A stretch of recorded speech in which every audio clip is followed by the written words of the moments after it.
Movie yetu inaanza na binti mmoja anayejulikana kwa jina la Noah. Na siku hiyo Noah alikuwa anapanga vitu vyake kwa sababu yeye pamoja na familia yake walikuwa wanahama kutoka Florida kwenda London, yeye pamoja na mama yake. Na huko anakoenda mama yake alikuwa anaenda kuolewa na mwanaume mwenye pesa nyingi kwelikweli, na alikuwa ni mfanyabiashara mkubwa. Lakini upande wa Noah, yeye alikuwa hafurahi kabisa kwamba wanahama wanaenda London kwa sababu kadhaa alizokuwa nazo. Alikuwa anaenda mbali na kumwacha rafiki yake, lakini pia na kumwacha boyfriend wake ambaye alikuwa anaitwa Danny. Na ikabidi tu amwombe Danny kwamba wajaribu kufanya long distance, mambo ya mapenzi ya mbali. Wakiwa njiani wanaelekea London, Noah akawa amepewa taarifa na mama yake kwamba kuna step bro wake kule, yani baba yake wa kambo ana mtoto mwingine wa kiume. Jambo hilo Noah hakulifurahia hata hivyo. Sasa baada ya kufika nyumbani kwao huko London, kwenye bonge la mjengo, si mchezo,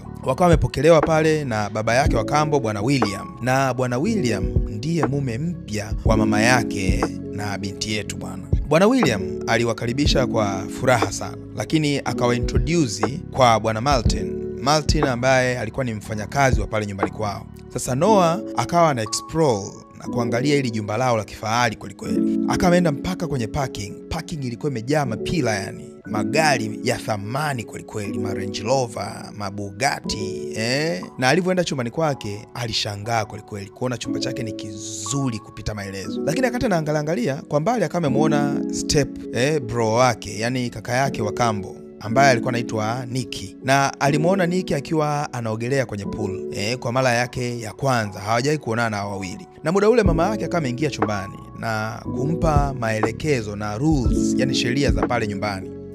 Yani palikuwa na sheria ngumu kidogo pia pale nyumbani kwao. Baadaye Noah akawa ametoka chumbani kwake na kwenda jikoni. Ili amefungua friji, Nikki akatokea nyuma ya friji. Noah akashtuka kweli kweli. Na tension ikapanda pale bwana. Wakaanza kumaindiana kwa namna fulani. Na Noah analalamika kwa nini wanaishi nyumba moja. Lakini Nikki yeye akamwambia, wewe umezoea maisha ya mjini sana wewe. Lakini mazungumzo yao yakakatishwa pale. Muda huo rafiki yake na Nikki anaitwa Giles akawa ameingia pale ndani. Jioni ile ile bila kupoa bwana. Familia ikawa inapiga miwalo, yani wanapendeza kwa ajili ya kwenda kwenye sherehe iliyoandaliwa na kampuni ya bwana William, yani ya babake mpya, baba wa kambo bwana. Sasa bwana, akati wanatoka pale, Nikki akamzingua Noah na kumwambia kwamba yeye sio mtu wa style, yani Noah hajavaa kwa kufuata style.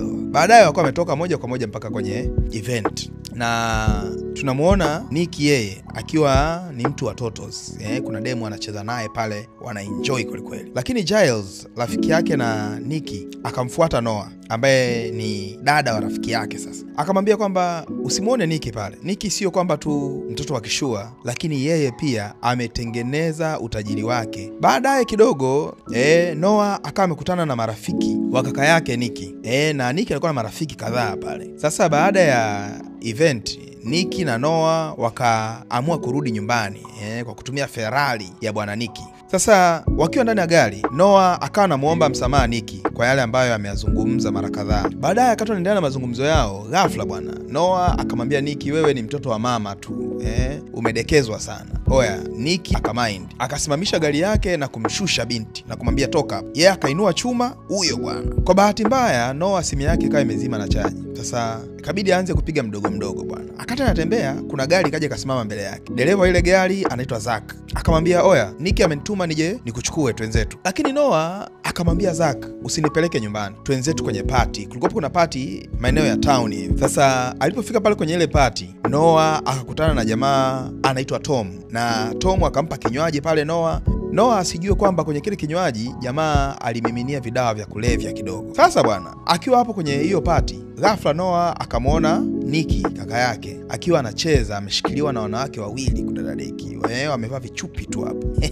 Kakamfuata tena bwana, kakamwagia kinywaji. Wakaanza kubishana pale. Akati wanabishana, ghafla Noah akapata kizunguzungu bwana. Sasa ile anajisikia kizunguzungu, bahati nzuri Nikki akawa amemuona, akamfuata. Noah akamwambia Nikki kwamba Tom ameniwekea madawa kwenye kinywaji changu alichonipa. Nikki akawa amemind kweli kweli. Akamind, kwa nini unamfanyia hivi dada yangu? akamfuata bwana jamaa na kwenda kumtandika bonge la mgumi na akamtia adabu kwelikweli. Baadaye wakaondoka moja kwa moja mpaka nyumbani. Alipofika nyumbani, Nicky akamchukua Noah na kumpeleka kitandani, akamlaza kitandani kwake, na mwilini mwake binti kulikuwa kuna makovu, inaonekana ashawahi kuumia hapo awali. Sasa ilipofika asubuhi, Nicky akamfuata Noah jikoni na kumuuliza kwamba vipi, unaendeleaje? Noah bado alikuwa na hasira, akamtishia na kumwambia kwamba nitamwambia William baba yako kila kitu ambacho umekuwa unafanya.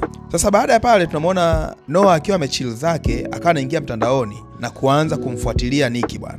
Anamwangalia kwenye Instagram sijui wapi na kwingineko. Na hapo kama amejua kwamba jamaa ana demu bwana. Baadaye Noah akaamua kutoka na kwenda chumbani kwa Nicky. Akaanza kuangalia vitu vya Nicky, mara anaangalia nguo zake, saa na vitu kama hivyo. At the same time Nicky naye akawa ametokea pale. Akamkamata binti akiwa anajaribu vitu vya bro pale. Noah akaona aibu bwana. Akakimbia na kumkabidhi nguo akasepa. Muda mfupi baadaye Noah akawa amepokea WhatsApp message, ametumiwa video na namba asiyoijua. Na kwenye ile video ilionyesha kabisa boyfriend wake Dani aliyemwacha Marekani akiwa anakumbatiana na rafiki yake yule best friend wake ambaye pia amemwacha Marekani. Noah alikasirika sana. Na muda huo akaamua kuondoka na Nicky. Wakawa wametoka pale nyumbani kwao na kwenda moja kwa moja mpaka sehemu ambako kulikuwa kunafanya mashindano ya magari. Kumbe bwana Noah alikuwa anajua sana kuhusu magari, na mashindano yale ambayo sio ya halali yale ya magari ndio alikuwa mambo yake yani. Sasa akiwa kwenye yale mashindano kule akakutana na demu mmoja anaitwa Jenna. Noah akamwambia Jenna kwamba baba yake mzazi yuko jela mpaka sasa. Kumbe bwana Noah baba yake alikuwa amekamatwa. Sasa Jenna akamwambia shogangu, njoo tushiriki na sisi kwenye mashindano ya magari. Na yalikuwa hayaruhusiwi, so ilikuwa ni illegal kufanya hizo shughuli za mashindano ya magari. Baadaye rafiki yake yule akamintroduce boyfriend wake Lo, na kumwambia kwamba mimi na boyfriend wangu ni marafiki wa karibu sana na nani, na Nicky kaka yako. Lakini at the same time Lo akasema kwamba yeye amekuwa ni mtu ambaye anachukua magari na kuendesha kwa spidi za ajabu kwenye maeneo ambayo polisi mara nyingi huwa wanawakimbiza. Sasa baadaye Nicky akawa amegundua kwamba Noah, yani ndugu yake wa kambo, amekuwa cheated na boyfriend wake bwana Dani. Sasa akamchukua Noah na kushikana mikono akamwambia njoo tupige picha. Ili akamtia wivu na yeye. Sasa baadaye Jenna yule rafiki yake na Noah aliyokutana hapo sasa akanamwambia kwamba Nicky ana mechi ya mashindano ya magari na mtu ambaye ni mtaalamu kweli kweli, bwana Roni, ambaye alikuwa ni hatari. Kumbe huyu jamaa pia ametoka jela juzi tu hapa kwa makosa mbalimbali ambayo amekuwa akiyafanya mtaani. Na kila mtu alikuwa anajua kwamba Nicky hana chance hata kidogo ya kumshinda yule jamaa kwa sababu ya ubora aliokuwa nao. Bwana muda kidogo tu kabla ya mashindano kuanza, Nicky anakaribia kwenye gari yake. Noah akaingia kwenye gari bwana, chap akawasha chuma, akaanza kushindana na jamaa bwana. Noah aliendesha ile chuma vibaya mno. Kila mtu akana shangaa na kumshangaa Noah kwamba amejifunza wapi udem kuendesha ile gari. Na kwa bahati nzuri akawa amemshinda yule jamaa bwana. Yule aliyotoka jela juzi yule. Lile jamaa yani Roni yule mjela akawa amekasirika kweli kweli. Akamfuata Noah na kuanza kummind. Nicky baada ya kuona vile akaenda kumgombelezea dada yake bwana. Vita ikapigwa pale vibaya mno. Baadaye polisi akawa ametokea pale. Kila mmoja akakimbia na kusepa eneo la tukio. Sasa tunaona wakawa wamesharudi nyumbani Noah pamoja na Nicky. Wakaanza kupiga story na kusema kwamba kumbe mimi na wewe tuna vitu vingi sana in common. Baadaye tunamwona Noah akatoa ile picha aliyopiga na Nicky na kumtumia Dani boyfriend wake. Sasa ilipofika asubuhi wakati wanapata breakfast, Nicky akamwaga Noah na kusema kwamba anaenda kuonana na Madi ambaye ndo demu wake na nani, na Nicky. Noah akapata wivu bwana kwamba jamaa anaenda kumwangalia demu mwingine. Demu vipi? Kaka yako wewe, acha upuuzi. Lakini baba yake na Nicky bwana William akamwambia Noah, nenda na Nicky pamoja mkamchukue Madi. Kumbe bwana walipofika kule, Madi alikuwa ni mdogo wake na Nicky, sio hata mpenzi wake kama ambavyo Noah alikuwa amefikiria bwana. Na alipofika kule akamkuta mama yake Nicky. Kumbe mama yake Nicky na baba yake walikuwa wameachana. Na Nicky akawa anamwambia Noah kwamba mahusiano yake yeye Nicky pamoja na mama yake yako complicated, lakini mama yangu amekuwa mgumu sana kwangu, hanifurahii sana ambavyo mimi ninafanya. Lakini baada ya hapo Noah akamuuliza Nicky, niambie kuhusu girlfriend wako. Lakini Nicky akamwambia, huyo girlfriend ambaye nilikuwa nakwambia sio demu wangu, ni rafiki yangu tu, sio girlfriend wangu kama ambavyo nilisema hapo awali. Bwana usiku ule wakiwa wako pamoja, Nikki akamwambia Noah kwamba ana feel yuko in love na yeye. Oya, wakaanza kukaribiana nusu wapigane denda pale, lakini ghafla bwana Maddie akawa ametokea, akawafanya waache ile michezo michafu walikuwa naifanya pale. Usiku ule wakawa wamelala pale pale nyumbani kwa mama yake, na ilipofika asubuhi wakawa wanajiandaa na kuondoka bwana. Mama yake na Nikki akamwambia Nikki, ukiingia tena kwenye magomvi nikasikia umepigana na mtu tena, sitokuruhusu kuja kumuona Maddie, yani mdogo wake, hataruhusiwa aje muone mdogo wake tena. Baadaye wakaondoka wakaingia kwenye chuma yao bwana. Maneno ya mama yake Nikki yakawa yamemshtua sana, kwa sababu kumbuka walishazinguana na Ronnie kwa kile kilichotokea usiku wa mashindano ya gari pale. Ugomvi haukuisha mpaka polisi walivyoingilia. Sasa ile ngumi haiishi mpaka iishe. Sasa walipofika nyumbani, kuna jambo la ajabu lilikuwa limefanyika. Oya, mama yake na Noah alikuwa amemkaribisha, amemwalika Dani kutoka Marekani kuja mpaka London na kumwambia kwamba amekuja atakaa hapa kwa siku kadhaa bwana. Kumbuka Noah hamkubali tena baada ya kuona ile picha jamaa akiwa anachumiana na rafiki yake. Dani akamwomba msamaha kwa kumcheat. Akamwambia naomba unisamehe sana mpenzi wangu, lakini Noah aligoma kabisa kumsamehe, lakini alimruhusu kukaa siku hizo 2-3 ambazo mama yake amemwambia bwana Dani akae pale. Sasa ilipokuwa asubuhi wakati wanapata breakfast, Dani akaomba watoke out yeye na Noah, lakini muda huo Nikki akawa ametokea pale. Dani akajitambulisha kwa Nikki, lakini Nikki akampotezea bwana. Sasa Dani hapo ndo akawa amegundua kwamba Nikki ndo yule jamaa ambaye Noah alimtumia picha wakiwa wameshikana mke mahaba, na kujua kwamba kumbe ni kaka yake, na alizituma zile picha kwa ajili tu ya kulipa kisasi kwa sababu ya tension ambayo ilikuwa kati ya hao wanaume wawili hapa. Sasa baada ya pale Noah akamfuata Nikki chumbani kwake bwana. Akamwambia Nikki, tafadhali naomba umuondoe Dani. Sasa baada ya pale Nikki akatoka na kwenda kuonana na Dani, akampa hela na kumwambia tafadhali naomba uondoke nyumbani kwetu, shika pesa hii hapa. Dani akakubali, akasepa bwana. Sasa usiku ule ilikuwa ndo siku ya vita ni vuta mula, kwa sababu walikuwa hawajamaliza kupigana kati ya Ronnie pamoja na Nikki. Sasa wakawa wanapigana pale bwana. Noah ile kuangalia kaka yake anavyopigwa akashindwa kuvumilia bwana, akageuka na kuondoka. Sasa Nikki alipoona Noah ameondoka, naye akakubali kusarenda, akageuka na kumfuata Nikki bwana. Lakini Ronnie hakutaka kukubali kumwacha huyu kijana bwana. Akampokonya funguo zake za gari, akachukua chuma, akasepa. Sasa asubuhi inayofuata ilikuwa ni birthday ya bwana Nikki. Wakasherekea pale kidogo nini, na baadaye wakiwa kwenye swimming pool, Nikki akamwambia Noah kwamba Noah, jana nilikubali kupigwa kwa sababu yako. Nisingekubali wewe uondoke peke yako wakati mimi nipo, na ndio maana nikakufuata nikaacha kupigana. Sasa wakiwa pale kwenye maji bwana, wakawa intimate pale. Si unajua tena mambo ya kwenye swimming pool. Ukimwaga mayonnaise kwenye swimming pool zinaenda na maji. Unakuwa umemwaga watoto kwenye maji. Oya, kabla hujafika mbali, mama yake Noah akawa ametokea eneo lile, akawa amewaharibia pale bwana. Baadaye Nikki akawa ametoka pale na Noah amebaki peke yake. Akaanza kufikiria na kuona kwamba mbona kila siku inavyozidi kwenda mbele ndivyo ambavyo anamwangukia kabisa Nikki, yani binti amezama penzini na kaka yake. Sasa siku ile baadaye mchana, Noah akapewa zawadi nzuri sana na Nikki. Zawadi yenyewe ni kwenda kwenye barabara zile za mashindano ya magari na kukodi magari ya mashindano, alafu wao wawili washindane bwana. Sasa wakati wanarudi nyumbani wakawa wamekutana na Ronnie bwana. Ronnie akataka kuwatandika tena, lakini kwa bahati nzuri wakawa wamefanikiwa na kuondoka eneo la tukio bwana. Na Nikki akamwambia Noah kwamba hichi kilichotokea hatutaki kumwambia mtu mwingine yeyote, hakuna anayetakiwa kujua hili jambo. Sasa siku kadhaa baadaye marafiki zake na Nikki wakawa wamesafiri mpaka sehemu moja kunaitwa Ibiza kwa ajili ya kwenda kusherehekea muendelezo wa birthday ya bwana Nikki. Sasa wakiwa kule, Jenna pamoja na Lon wakawa na wasiwasi kwamba Nikki na Noah wanabanguana bwana. Sasa usiku ule wakawa wameenda club huko Ibiza huko. Akati wana enjoy sasa, ghafla bwana kuna lijamaa likaanza linamsogelea na kuanza kumbambia Noah.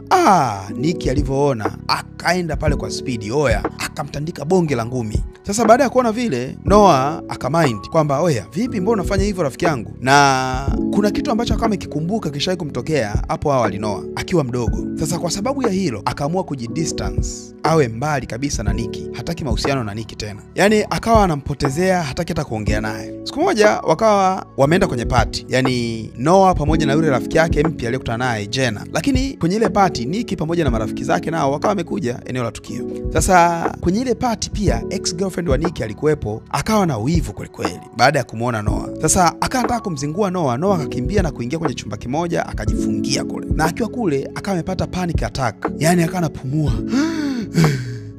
Yaani kuna vitu ambavyo vinaonekana alikuwa na trauma ambayo ilikuwa inamla kila siku. Sasa Nicky akawa hajamuona Noah kwa muda mrefu, akaanza kumtafuta. Baadaye akaja akasikia sauti kwenye kile chumba, mtu akiwa analia mle ndani. Akawa amekimbia na kwenda kumbembeleza pale, na akamchukua na kwenda naye nyumbani. Sasa akiwa nyumbani akawa anaongea, anamuelezea Nicky ni kitu gani kishawahi kumtokea kwenye maisha yake. Akamwambia akiwa mdogo yeye na mama yake wameteswa sana na baba yake. Wamekuwa abused ile kinoma yani. Alikuwa anawapiga na vitu vingi sana vya ajabu alikuwa anawafanyia. Na walivyoenda mahakamani, baba yake na Noah akawa amekamatwa na kutiwa jela. Nicky akambembeleza pale na kumcomfort na nini, na kuanzia usiku ule bondi yao ikawa ni balaa. Kijana akamchukua mtoto mzuri na kwenda kumwaga mayonnaise za kutosha. Paka filimbi ikawa inamuuma.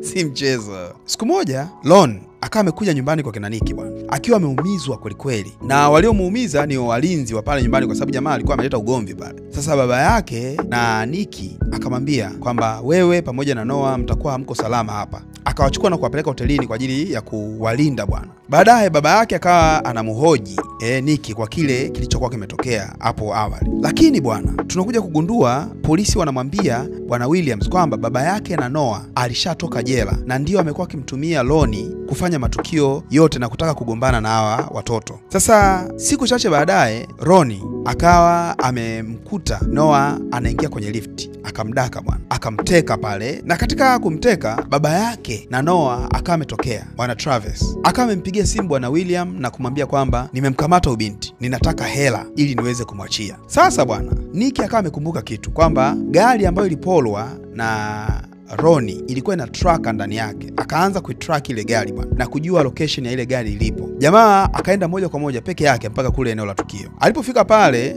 Ronnie akamuattack kweli kweli. Akati anaendelea kugombana yeye na Ronnie ili aweze kumsaidia Noah, ghafla Ronnie akamchoma Nicky na kisu bwana. Lakini Noah akajitia nguvu, akaokota bomba na kumtandika bomba la kichwa mpaka Ronnie akaanguka na kuzimia. Lakini kumbe bwana Travis akawa amemchukua Noah binti yake na kumuingiza kwenye gari na kusepa naye bwana. Sasa Nicky akaingia kwenye gari yake chap na kuanza kuwakimbiza. Lakini kumbe lile gari alikuwa anaendesha Noah mwenyewe, babake akiwa amemwekea pistol. Sasa Nicky anawakimbiza kwa nyuma. Nicky alikuwa anatembea speed ya ajabu. Sasa Noah baada ya kuona vile kabidi ajigongeshe kwa Nicky, na wao wakapata ajali mbaya sana. Na uzuri polisi wakawa wamefika eneo la tukio haraka na wenyewe. Baba yake akawa amemkamata bado Noah na kumwekea bastola, lakini Noah kwa speed ya ajabu akaflip baba yake na kukimbia, na polisi wakawa wamemtandika baba yake kabla mshua hajamuua binti bwana. Sasa siku kadhaa baadaye Noah akawa amepona kile kidonda chake. Wakiwa nje familia nzima upande wa pool kule, ghafla mvua ikaanza kunyesha. Noah na Nicky wakarukia kwenye maji bwana, na kilichoendelea kwenye maji ni kumwaga mayonnaise. Na Nicky akatoa filimbi ile, Noah akaanza kuichezea bwana. Analamba filimbi. Hoya si mchezo. Lakini mpaka filamu inaisha inaonyesha kwamba wazazi wa Nicky na Noah walikuwa hawajui ni nini kinachoendelea kati ya watoto wao. Asante sana kwa kuendelea kuangalia filamu zetu kwenye chaneli yetu. Na kama umefika mpaka hapa mwisho, hakikisha umelike video hii na usisahau kusubscribe. Oya, asante sana kwa upendo wenu.